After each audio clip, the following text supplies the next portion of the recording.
Hello दोस्तों, स्वागत है आप सभी का। आप में से बहुत सारे श्रोताओं का एक ही सवाल रहता है कि अब वीडियो की जो इंटेंसिटी है यानी कि बनाने की जो क्षमता हो रही है वो कुछ हद तक रिड्यूस हो रही है। अभी जैसे आप देख रहे हैं कि वीकली थोड़े से वीडियो बन पा रहे हैं। एक तो इसके पीछे दो कारण हैं। जो दशाएं चल रही हैं वो थोड़ी सी हार्ड उसकी चल रही हैं। अभी मैं किसी से कुछ बातचीत करने जाऊँ तो भी वो बात फिर किसी को बुरी लग जाएगी, वो व्यक्ति परेशान हो जाएगा। इसलिए अभी चीज़ों को अवॉइड कर रहे हैं एक। और दूसरा, जब अपने को पता हो कि ऐसे ग्रह चल रहे हैं जो कि नेगेटिव इफेक्ट दे सकते हैं, ऐसी स्थिति में चीज़ों को थोड़े समय के लिए रोक लेना ज़्यादा बेहतर होता है। अप्रैल के महीने तक आप थोड़ा सा वेट करें। अप्रैल के बाद फिर से इसको एक रेगुलर कंटिन्यूटी के साथ भी लेकर आएंगे और आप लोगों के साथ बातचीत भी फिर से शुरू हो जाएगी। जब अपने पास पॉजिटिविटी ना हो देने के लिए तो वहाँ पे अपने को रुक जाना चाहिए, ब्रेक लगा लेना चाहिए। क्योंकि नेगेटिविटी जब किसी और के पास जाएगी तो वो दूसरों को डिस्टर्ब करती है, फिर चीज़ें लॉन्ग टर्म तक इफेक्ट में आती है। इसलिए कुछ चीज़ों में अगर चीज़ें थोड़ा बहुत स्लो पड़ती हैं तो कोई बुरी बात नहीं है, उनको चलने देना चाहिए। आज जो हम डिस्कस करेंगे वो इस बात पे रहेगा कि कैसे हम इस चीज़ को पहले फिक्स करते हैं कि जो पर्टिकुलर सोल है, पर्टिकुलर व्यक्ति हमारे पास आ रहा है, वो क्या इंटेंशन रख सकता है, क्या उनकी थॉट प्रोसेस हो सकती है। क्योंकि दुनिया एक माया जाल के तरीके से, बहुत सारे लोग मीठी मीठी बातें आपसे करके आपको अलग अलग तरीके से ब्रेन वॉश कर सकते हैं। पहली कंडीशन कि किसी भी चार्ट के अंदर व्यक्ति जो है वो तीन इम्पॉर्टेंट पॉइंट्स के ऊपर से चलता है। वो तीन इम्पॉर्टेंट पॉइंट्स, एक होता है वो होता है आपका लगन, जो कि मोस्ट इम्पॉर्टेंट होता है, जिसके ऊपर पूरी फिजिकल और मटेरियल वर्ल्ड टिका हुआ होता है। सेकंड फैक्टर पॉइंट जो होता है वो होता है चंद्रमा, क्योंकि हर व्यक्ति कहीं ना कहीं अपने मन से चलता हुआ नजर आता है। जो उसके मन को भाए वो दुनिया में सबसे अच्छा, जो उसके मन को ना भाए वो दुनिया में सबसे खराब। चंद्रमा वाले पॉइंट से चलने वाले व्यक्तियों के साथ आप जब भी देखेंगे तो उस पर्टिकुलर कॉम्बिनेशंस में कुछ ना कुछ चेंजेस, क्योंकि चंद्रमा बदलाव का कारक हो जाता है, उसमें बदलाव ऐसे व्यक्तियों में देखने को मिलते हैं। आज कहीं जुड़ेंगे तो कल कहीं और जुड़ जाएंगे। अगर सबसे कोर इम्पॉर्टेंट फैक्टर पॉइंट को देखा जाए तो आध्यात्मिक दृष्टि से जो चीज़ आई है वो आत्मा है, और उस आत्मा को ही सर्टेन कर्म अलॉटेड है। इसलिए अगर स्पेसिफिकली देखा जाए तो लगन, चंद्र लगन, और तीसरा सूर्य लगन जो आया है, शरीर नश्वर है, यानी कि लगन जो है वो नश्वर है। मन जो है वो एकाकी नहीं है, मन भटकने वाली चीज़ है। जो एक चीज़ कंसिस्टेंटली चल रही है और बिना इधर उधर डगमगाए चल रही है वो है आपकी आत्मा, आपका सोल।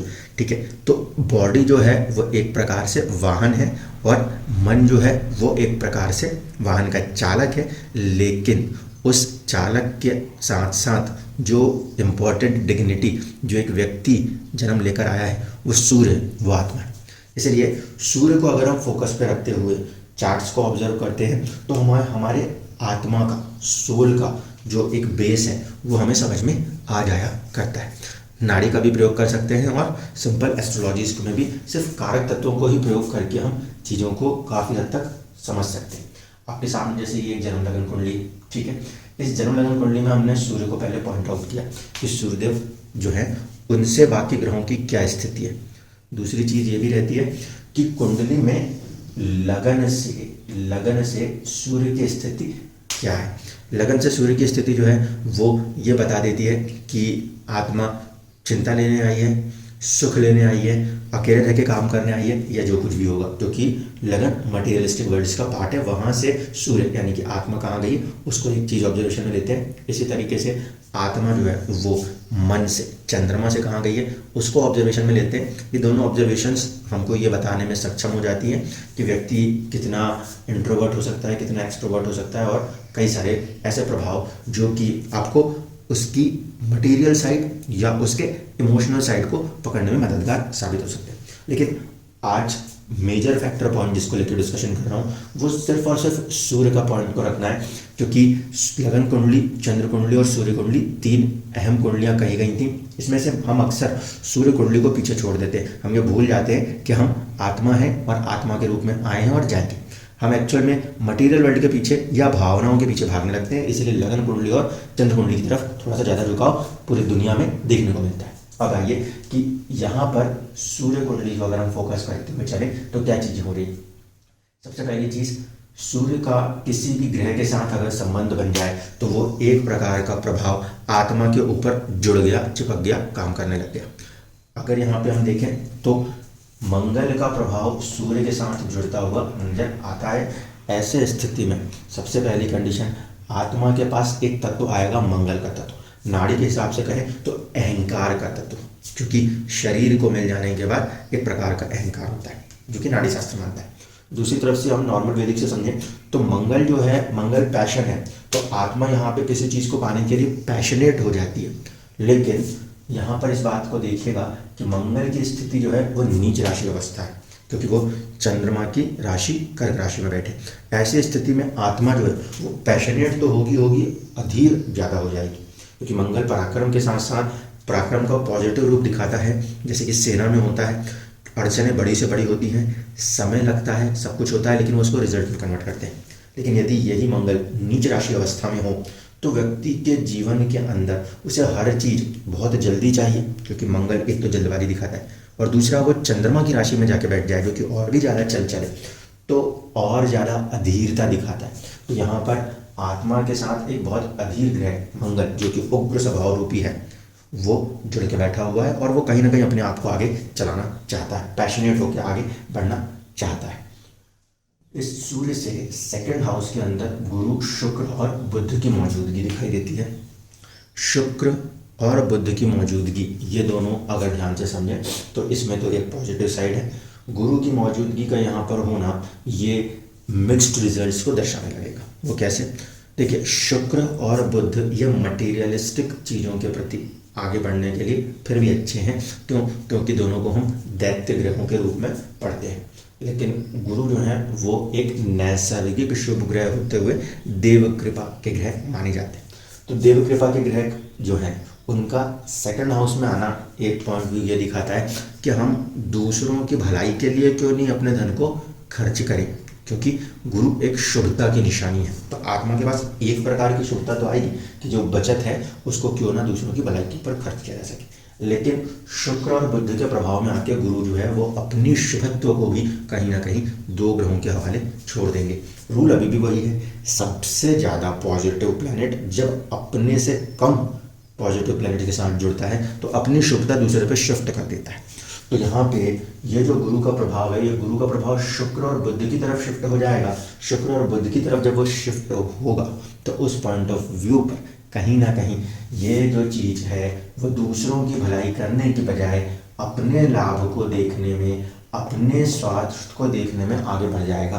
क्योंकि इस कुंडली को यहाँ से जब हम फोकस कर रहे हैं तो गुरु का संबंध जो संघर्ष के भाव से है, जो भाग्य के भाव से है, ये संघर्ष और भाग्य से निकली हुई चीज़ कहीं ना कहीं जीवन में अपने सुख संसाधन और अपने लाभ के साथ जुड़ के ऊर्जा इसकी तरफ भेज देगी।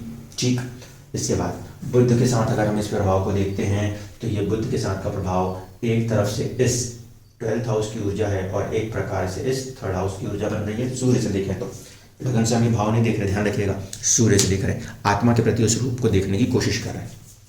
तो यहाँ पर हमको ये समझ में आता है कि एक तो संघर्ष और भाग्य से चलने वाली चीज़ आगे जाके अपनी खुद की प्रॉपर्टी क्रिएट करने के लिए, अपना खुद का फेम गेम खेलने के लिए, अपने आप को प्रचार प्रसार कराने के लिए आगे आने की कोशिश करता है, शुक्र से कंबाइंड होकर। और फिर बुध का जो रोल है वो आता है अपने बाहुबल को, तीसरा भाव, वहाँ को बढ़ाने का प्रयास करना और बेफिजूल की चुनौतियों को, चिंताओं को, परेशानियों को आगे बढ़ाने की कोशिश करना। ये कनेक्शन इस रूप में दिखाई देगा। ग्रह शुभ है बट सूर्य से उनका जो भाव स्वामित्व है वो प्रभाव को ध्यान में देखें तो आत्मा के ऊपर वो कॉम्बिनेशन इस तरीके से रिजल्ट करता हुआ नजर आता है।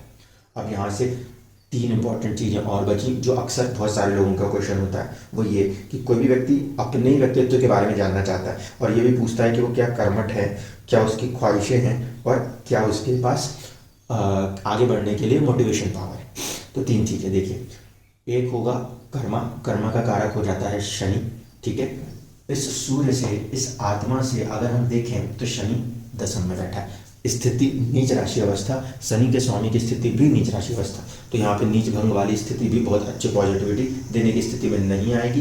ध्यान रखिएगा, जो स्टेटमेंट दे रहा हूँ उसको बहुत अच्छे से समझिएगा।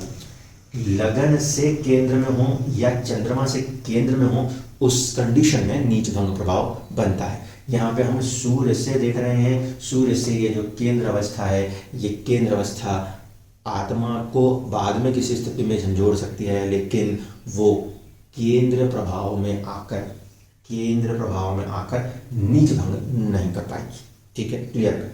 तो यहाँ पर इस कॉम्बिनेशन के अंदर सबसे पहले हम कर्मा के फैक्टर को देखें तो कर्मा जो है वो आत्मा से 10 घर आगे शनि की मौजूदगी दर्शाता है। सत्ता, ठीक है, 10th हाउस, पावर, अथॉरिटी, सत्ता, उसको पाने के लिए व्यक्ति मेहनत करेगा, कर्मशील हो जाएगा।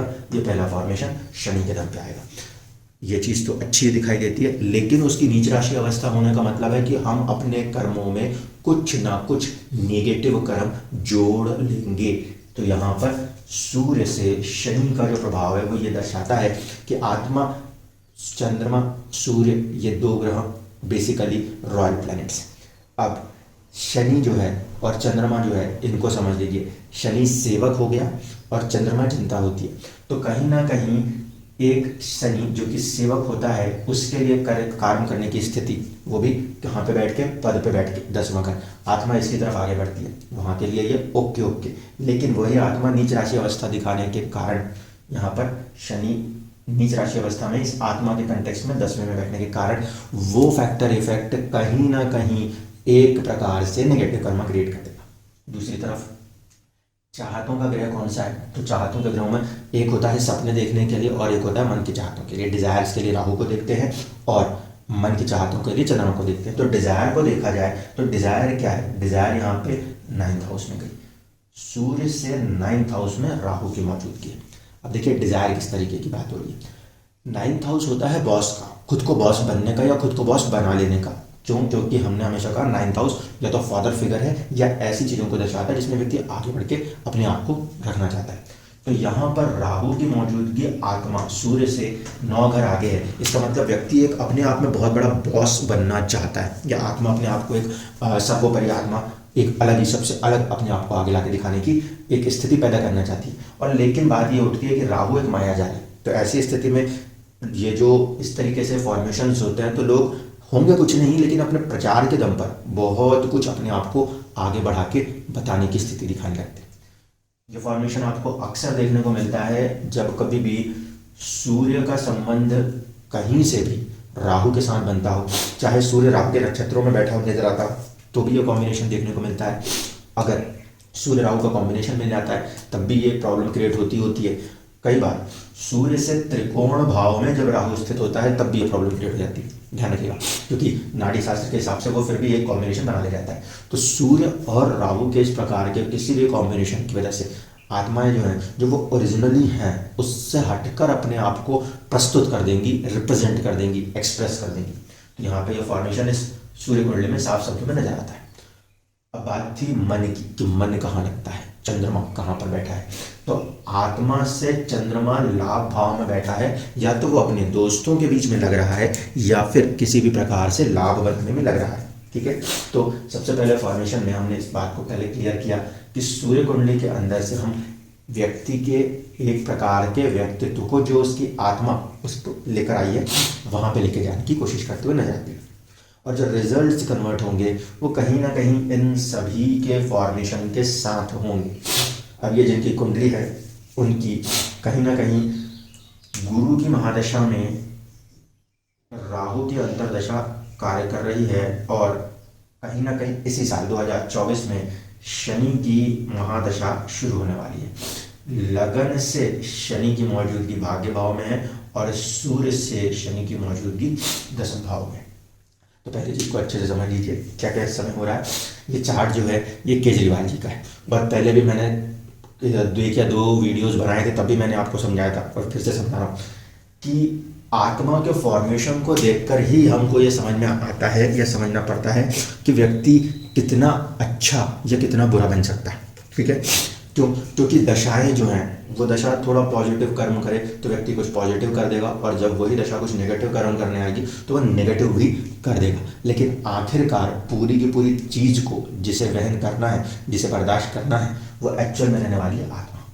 ठीक है। अब यहाँ के फॉर्मेशन में इस समय क्या हो रहा था, लगन कुंडली के लिहाज से गुरु इनके पंचम के स्वामी भी बनते थे और साथ साथ अष्टम के स्वामी बनते थे। तो अष्टम के स्वामी ने परिवर्तन की स्थितियों को दिखाना शुरू किया और पंचम के स्वामी ने पद प्रतिष्ठा को पाने की कोशिश में आगे आना शुरू किया। अब अंतरदशा जब राहु की पड़ी तो राहु की अंतरदशा अगर इनका लगन सिंह बन रहा है तो राहु जो है वो कहीं ना कहीं उस चीज को रोकने की कोशिश करेगा, क्योंकि वो सूर्य को मित्र नहीं मानते। ऐसे स्थिति में लगन से राहु की मौजूदगी भी अष्टम में है।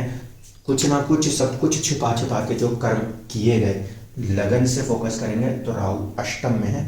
पिछले वीडियोस को भी देख सकते हैं, वहां पे हमने इसको डिस्कस किया था कि लगन से राहु अष्टम में हो तो अचानक से किसी ना किसी प्रकार के सडन डाउनफॉल को दिखाने की कोशिश करता है। गुरु की महादशा में राहु की अंतरदशा, गुरु और राहु के बीच में 6-8 का संबंध, ये भी एक अचानक के डाउनफॉल की तरफ जा रहा है। और ये जो दशा शिफ्ट हो रही है वो शिफ्ट हो रही है शनि की तरफ, जो कि व्यक्ति के जन्म लगन कुंडली में भाग्य में बैठा है और आत्मा से दशम में बैठा है, नीच राशि अवस्था है। आगे जाकर कहीं ना कहीं स्टेटस को, इमेज को पूरी तरीके से डाउनफॉल करने की कोशिश करेगा। अब इसके साथ साथ इसको शराब कई वाला जो घोटाला है वही सबसे बड़ा झंझट का जमेला क्यों बना, इसको समझ लीजिए। शनि जब भी कहीं पर भी काम कर रहा हो, ठीक है, ध्यान रखिएगा, शनि जब भी कहीं पर भी काम कर रहा हो तो वह परिस्थितियों में हार्डशिप लेकर आता है और व्यक्ति अक्सर कई बार शराब की तरफ आगे बढ़ जाता है। ध्यान रखना इस चीज़ को कि जब शनि की दशा चलती है तो जीवन में हार्डशिप्स आती हैं। कई बार लोग हार्डशिप्स की वजह से उस तरफ जाते हैं, या आपने कई बार यह भी देखा होगा शनि जो है वो मजदूरों का कारक ग्रह है और बहुत कठोर मजदूरी करने वाला व्यक्ति थोड़ी बहुत ड्रिंकिंग कर लेता है। जबकि ये बहुत स्ट्रांगली रिकमेंडेड है कि शनि की स्थिति कुछ भी हो ड्रिंकिंग अवॉइड करनी चाहिए, क्योंकि वो तत्व उस शनि के तत्व को बिगाड़ देता है।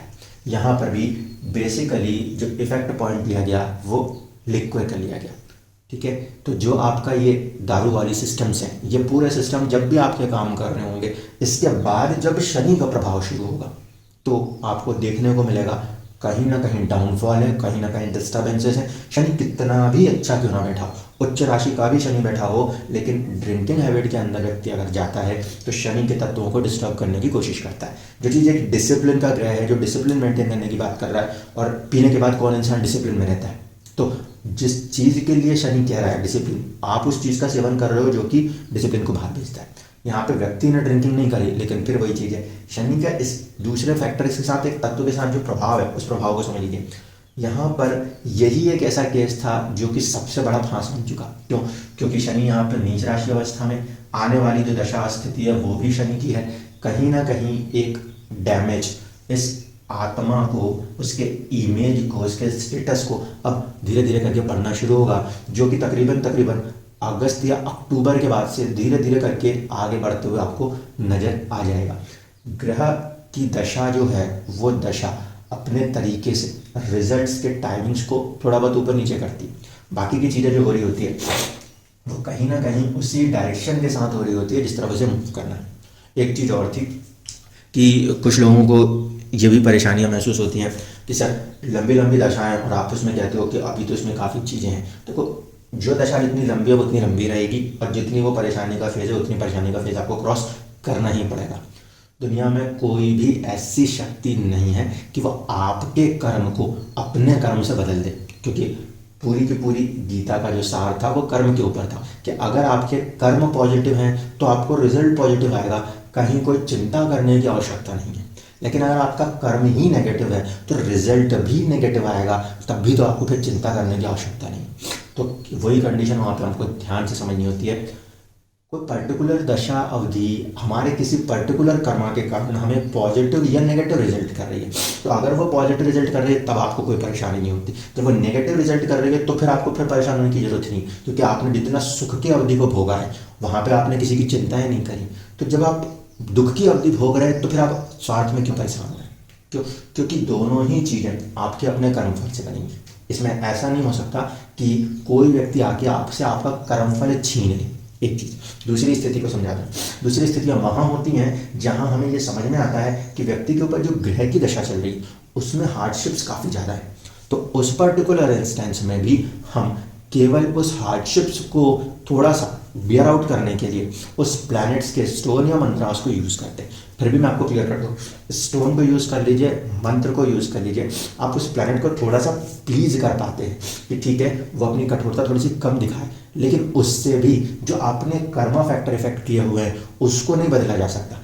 ये चीज़ नहीं होगी कि हमने ये उपाय दिया तो वो चीज़ एग्जैक्टली वही काम करती है। मैं आज भी कई लोग आपको बोलते हैं कि सर ये वाला उपाय काम कर, उपाय काम नहीं कर गया, दशा उस चीज़ से आपको राहत देने आई तो आपको राहत मिली, वरना इतनी शक्ति किसी चीज़ में नहीं कि आपके कर्म के जो फल है उन रिजल्ट्स को कोई दूसरा व्यक्ति प्रभावित कर सके या बदल सके, एक्सचेंज कर सके। जब आपकी दशा पॉजिटिव होने पर आएगी तो वही कुंडलियाँ हैं, वही दशाएं हैं, वही जिंदगी है, पॉजिटिव होती जाएगी। और जब वही नेगेटिव करने आएगी तो वो नेगेटिव होगी। तो जो चीज़ है वो अपने टाइम से ही होती है, टाइम के साथ उसमें कोई फैक्टर इफेक्ट नहीं आता। और कोई भी उपाय करके आप ये सोचोगे कि हम किसी चीज़ के टाइमिंग को आगे या पीछे कर दें तो वो मुमकिन नहीं है, क्योंकि पर्टिकुलर इवेंट्स पर्टिकुलर ड्यूरेशंस के साथ पिन पॉइंट होकर फिक्स होकर चल रही हैं।